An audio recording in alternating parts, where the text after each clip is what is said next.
you have a reservation? No, I don't have. May I have your name and for how many person, please? I'm Ella Brando for one person, please.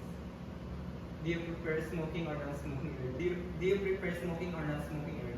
That's all. Okay, ma'am. This way, please. Will this table be alright for you, ma'am? Yes. Have a seat, ma'am. Thank you. May I call your napkin, ma'am? Yes. Excuse me, ma'am. You may lay this on your lap. Stop. How about some refreshing drinks? Start with, would you like an iced tea or an apple juice?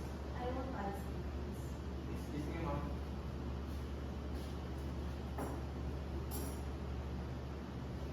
Excuse me, ma'am. Here is some water. Excuse me.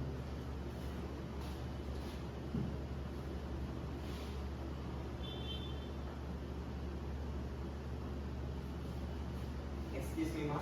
Here is your some ice cream. By the way, my name is Supino. Go.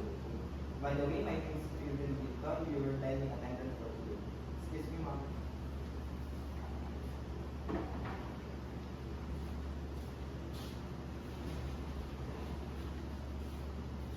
Here's some fresh fruit. Do you want more? Excuse me, ma'am. Stop. Excuse me, ma'am. I would like to present you our menu selection for today.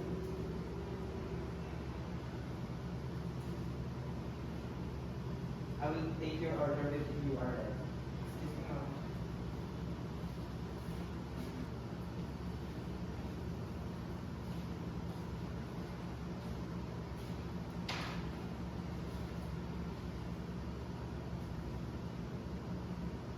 Excuse me, ma'am.